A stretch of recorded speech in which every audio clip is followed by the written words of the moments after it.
नमस्ते, आप लोगों का फिर से स्वागत है मेरे YouTube व्लॉग्स में। और आज डेट है 19 नवंबर, मतलब छठ पूजा का तीसरा दिन। अब जब मैंने छठ पूजा बोले दिया है तो इतना तो आप लोग समझ ही गए होंगे कि ये व्लॉग होने वाला है छठ पूजा के बारे में। अगर नहीं भी समझे हो तो हम खुद बता देते हैं। आज है छठ पूजा का तीसरा दिन, यानी कि 19 नवंबर। तो आज हम पूरे व्लॉग में छठ पूजा के बारे में आपको कुछ इन्फॉर्मेशन देने वाले हैं। तो इस वीडियो में हमारे साथ जुड़े रहिएगा और छठ पूजा के बारे में जानकारी सुनते रहिएगा। तो चलिए बिना किसी देरी के अपनी छठ पूजा व्लॉग वीडियो को हम चालू करते हैं। और हमारे सारे बिहारी भाई बहनों को, या जो भी छठ पूजा का व्रत रखते हैं, उनको हमारी तरफ से छठ पूजा की बहुत बहुत शुभकामनाएं। हैप्पी छठ पूजा। तो फिलहाल अभी आप जो देख रहे हो वो पूजा की तैयारी हो रही है, और अब आप जो देख रहे हो वहाँ पे पूजा की तैयारी हो चुकी है और सूर्य अस्त होने वाला है, सनसेट होने वाला है। तो अभी यहाँ पे जिन लोगों ने भी व्रत रखा है या फिर जो भी हमारे बिहारी भाई बहन है जो छठ पूजा करते हैं, वो लोग यहाँ पे ऑलरेडी आ चुके हैं अपने पूजा की सामग्री के साथ में। और अब यहाँ पे ये लोग क्या करेंगे, एक एक करके पानी के अंदर जाएंगे, डुबकी लगाएंगे, जैसे हम लोग गंगा मैया में लगाते हैं। ये लोग यहाँ पे वही एग्जैक्ट करने वाले हैं। और पानी में जो जा रहे हैं ये सब वो लोग हैं जिन्होंने ऑलरेडी छठ मैया की पूजा का व्रत रखा है। तो एक एक करके यहाँ पे जाएंगे, जो हम आपको दिखाने वाले हैं। और ये लोग उधर तब तक रहेंगे जब तक सूर्य अच्छे से ढल नहीं जाता है, मतलब जब तक सूरज देव हमें दिखना बंद नहीं हो जाएंगे तब तक ये लोग पानी में ही रहने वाले हैं। और वैसे तो बैकग्राउंड में काफ़ी अच्छा बिहारी म्यूज़िक चल रहा था, लेकिन हमने कॉपीराइट इशू की वजह से वो सब म्यूट कर दिया और पूरा वॉइस ओवर करने वाले हैं। बट जो मेरा भाई और मैं वाइब कर रहे थे ना इन गानों पे, वो अलग ही लेवल का था। इनफैक्ट अभी तक हम लोग वो गाने हमारे माइंड में चल रहा है और हम लोग वही बार बार गाते रहते हैं। गाने तो समझ में नहीं आए, पर कुछ कुछ वर्ड जैसे ठीक है, छठी मैया, ये सब तो ठीक समझ ही आ रहा था। तो वो अभी भी हमारे ऐसे निकलता रहता है मुँह से। मतलब हम लोगों ने भी काफ़ी इन्जॉय किया। ये हमारा पहली बार ही था, हमने छठ पूजा ऐसे सामने से देखी है, रिकॉर्ड किया है, और अब हम आपको भी बताने वाले हैं।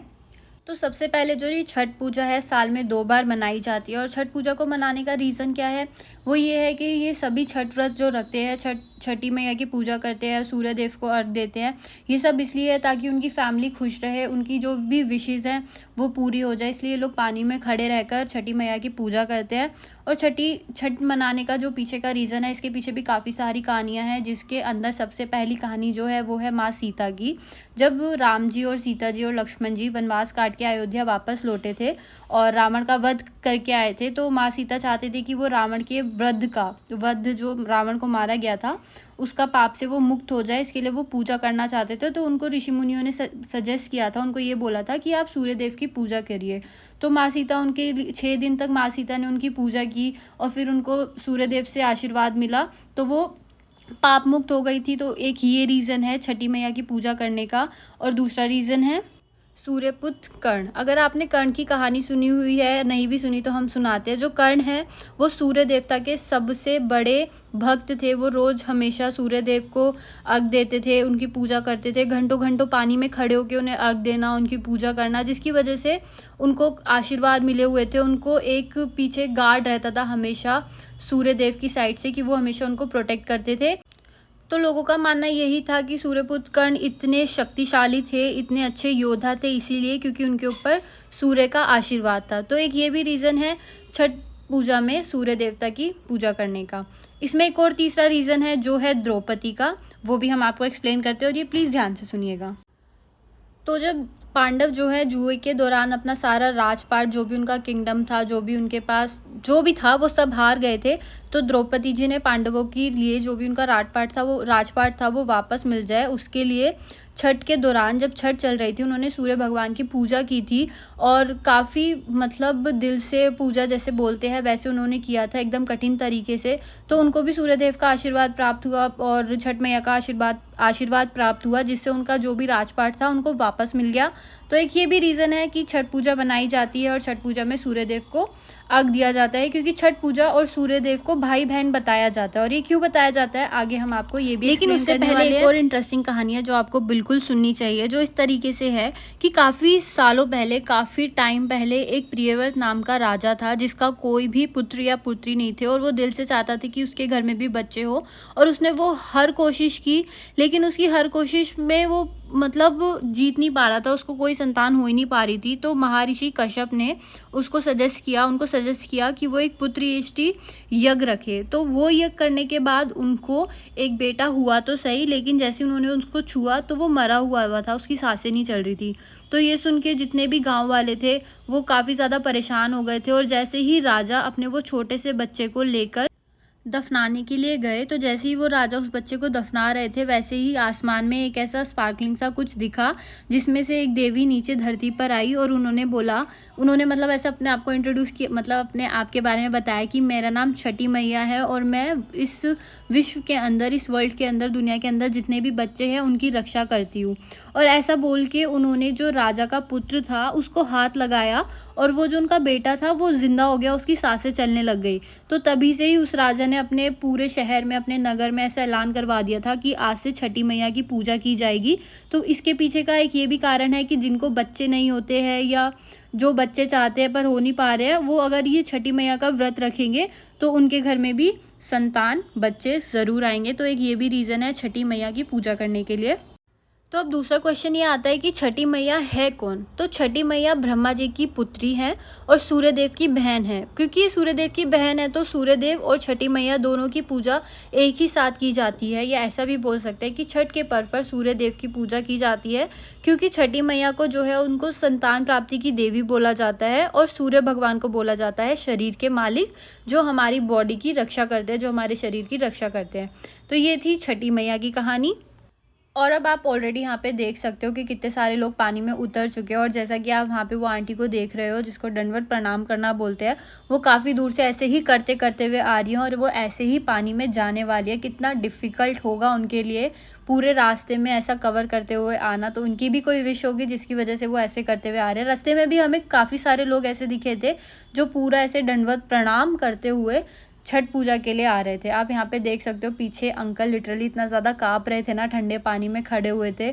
बट ठीक है, उन्होंने कुछ ऐसा विश किया होगा, उन्होंने व्रत रखा है जिसकी वजह से वो पानी में खड़े हुए हैं पूजा के लिए। और अब यहाँ पे अब आप देख रहे हो ये सब यहाँ पे खड़े होके सूर्य अस्त का वेट कर रहे हैं। जैसे ही सूर्य अस्त होगा, सनसेट होगा, ये लोग उनको सूर्य अर्घ देंगे, उनकी पूजा करेंगे और फिर पानी में से निकलेंगे। और एक और बात बता दूं कि ये सब लोग यहाँ पे जितने भी खड़े हैं, ये सब लोग अभी भूखे हैं क्योंकि इनका व्रत चल रहा है। ये लोग यहाँ पे पूजा कर रहे हैं और उन्हीं के साथ में, जो इनके साथ में कुछ बच्चे आए हुए हैं या लड़के हैं, वो साइड में अपनी दिवाली मना रहे हैं, मस्ती कर रहे हैं, क्योंकि उनका भी त्योहार है तो ये तो बनता है सेलिब्रेट करना। तो वो अभी यहाँ पे बम पटाखे जला रहे हैं और इसी के साथ में अब हम लोग यहाँ से निकलते हैं। अब हम लोग आएंगे कल सुबह फिर से छठ पूजा के लिए। तो भाई सबको पहले गुड मॉर्निंग। आज है छठ पूजा का तीसरा दिन, सुबह रोजा लाइट नहीं आएगी बाहर। हम लोग सुबह सुबह 5:30 उठ के आपके लिए रिकॉर्ड करने के लिए जा रहे हैं और पापा आपके लिए भी कि हम उठ गए हैं सुबह सुबह अपनी वीडियो बनाने जाने के लिए। मैं भी तो उठ के आई तो हाँ सॉरी हाँ। तो अब मत बोलना कि सुबह सुबह उठ के जाया करो वीडियो बनाने। अब चलते हैं, आपको दिखाते हैं छठ पूजा सुबह सुबह वाली। तो सबसे पहले छठ पूजा के पास जाने से पहले हमें यहाँ पे प्रभात फेरी के भी दर्शन हो गए। सुबह सुबह 5:30 बजे हमारे घर के आगे से प्रभात फेरी भी निकल रही थी। अब चलते हैं हम छठ पूजा के लिए। तो यहाँ पे आप जैसा कि देख रहे हो काफ़ी सारे लोग ऑलरेडी पानी में जा चुके हैं, क्योंकि हमें बोला था कि 6 बजे सब जाना स्टार्ट होंगे, तो हम लोग 6 बजे के हिसाब से ही आए थे। बट ठीक है, हम लोग 5-10 मिनट लेट हो गए। तो अब ये पानी में जब तक खड़े रहेंगे जब तक कि सूर्य देवता बाहर नहीं आ जाते, सूर्योदय नहीं हो जाता, सनराइज़ नहीं हो जाता। जैसे ही सनराइज़ होगा वैसे ही ये लोग सूर्य अर्घ देंगे, सूर्य देवता को जल चढ़ाएंगे। और क्योंकि आज ये चौथा दिन है तो आज इनका व्रत भी ख़त्म, आज इनका व्रत ये लोग खोलेंगे और भारी इनके लिए टी वगैरह, चाय, नाश्ता रखा हुआ है ताकि ये लोग सूर्य देवता की पूजा करते ही कुछ खा पी सके, जो इतने दिनों से भूखे हैं। आप यहाँ पे अंकल को देख सकते हो, सुबह सुबह पानी में यार ठंड हो रही है। इस टाइम पे काफ़ी ज़्यादा ठंड लग रही थी सुबह सुबह। हम लोग भी जैकेट वगैरह पहन के आए थे और ये लोग ठंडे पानी में खड़े, कितना मुश्किल होगा इन लोगों के लिए।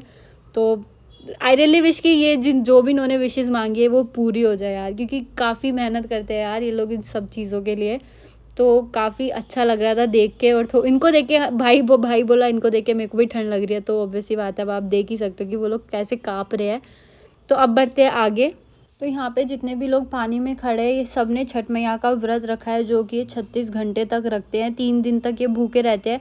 चौथे दिन पे ये फिर से सूर्योदय होके जब जल दे देंगे तो वो अपना व्रत खोलेंगे। और जो भी ये व्रत रखते हैं वो सब दंडवत प्रणाम करते हुए आते हैं। जहाँ तक मैंने पढ़ा है या मैंने सुना है वो यही है। बाकी तो अगर कुछ भी गलती हो तो प्लीज़ मेरे को करेक्ट कर देना। और ये ऐसा भी बोला जाता है ये जो छठ मैया का प्रसाद बनता है ये सब नए गैस पर, नए चूल्हे पर बनना चाहिए। और जो नए चूल्हे पर प्रसाद बनता है वो नया चूल्हा जो है ये लोग दोबारा यूज़ भी नहीं कर सकते। मतलब जब दोबारा से छठ आएगी वो वाला चूल्हा तब निकलेगा, उस पर प्रसाद बनेगा और ये फिर से रख देंगे। और ये प्रसाद जो बनता है इसका इतना ज़्यादा ख्याल रखना होता है कि इस पे पैर ना लगे या कोई चिड़िया या कोई उसको मुँह ना लगा दे कि झूठा हो जाए, क्योंकि ये भी डर रहता है कि अगर वो पहले से ही झूठा हो गया या पैर रख गया तो उनका अपमान होगा और फिर वो छठ मैया नाराज़ हो जाएंगे। और यहाँ पे आप जो देख रहे हो वो ये आंटी जी सबको सिंदूर लगा रहे हैं, पूरा माथे से लेकर नाक तक। और इसमें ऐसा बोला जाता है कि इतना लंबा सिंदूर इसलिए लगाते हैं ताकि जो इनके हस्बैंड है, जो इनके पति है, उनकी आयु हमेशा लंबी रहे और वो हमेशा ठीक ठाक रहे, इसलिए ये सिंदूर इतना लंबा लगाया जाता है। और इस सिंदूर को सबसे ज़्यादा प्योर भी माना जाता है। और एक ये भी है कि जब छठ पूजा के लिए प्रसाद बनाया जाता है या खाना बनाया जाता है तो उसमें ऐसा बोलते हैं कि ये लोग स्टील का या कांच के बर्तनों का यूज़ नहीं कर सकते। जो बाँस का जो प्योर चीज़ें होती है सिर्फ उसी में ही ये लोग खाना बनाते हैं, चाहे वो फिर प्रसाद के लिए हो या फिर भोग लगाने के लिए हो। तो जैसे वो स्टील या किसी में बनाएंगे तो वो खाना शुद्ध नहीं माना जाता। और ये सारा खाना हमेशा देसी घी में ही बनता है। और आप यहाँ पे जो ये शुगर केन गन्ना जो देख रहे हो इसके अंदर भी इन्होंने ऐसे पूरा स्टैंड टाइप बना के ऊपर लाल कपड़े से बांधते हैं। सभी जितनी भी जगह पे रखा है सबको लाल कपड़े से बांधा हुआ है और इसके अंदर प्रसाद रखा हुआ है। मुझे इसका पूरा तो नहीं पता कि ऐसा क्यों करते हैं, बट अगर आपको पता है तो ज़रूर बताना। हाँ, बस इतना पता है कि इसलिए रखा जाता है कि इसके जो जैसे कि गन्ना मीठा होता है उसके मीठे रस जैसा ही जो इनकी फैमिलीज़ हैं वो भी वैसे ही बनी रहे, उनकी फैमिली के अंदर भी स्वीटनेस बनी रहे। और बाकी एक क्वेश्चन ये रहता है कि ये छठ मैया का जो व्रत है वो सभी रख सकते हैं या फिर कोई कोई रख सकता है। तो ऐसा होता है कि ये जो छठ मैया का व्रत है वो ज़्यादातर लेडीज़ रखती है, मैरिड जो होती है वही रखती है, बट ये जेंट्स लोग भी रख सकते हैं, आदमी भी रख सकते हैं। और अगर बच्चे रखना चाहते हैं तो बच्चे रख सकते हैं, बट वो उनको इसलिए नहीं एडवाइस किया जाता है रखना क्योंकि काफ़ी ज़्यादा डिफ़िकल्ट होता है, बिना कुछ खाए पिए बिना पानी के ये सब व्रत ये वाला रखना होता है। तो इसलिए उन्हें बोला जाता है कि ना ही रखे तो बेटर है, क्योंकि पढ़ाई वढ़ाई सब होती है और बीच में अगर व्रत टूट जाए तो वो ऑफ कोर्स अच्छा नहीं माना जाता। बस यही रीज़न है। बाकी अगर कोई करना चाहता है तो वो कर सकता है।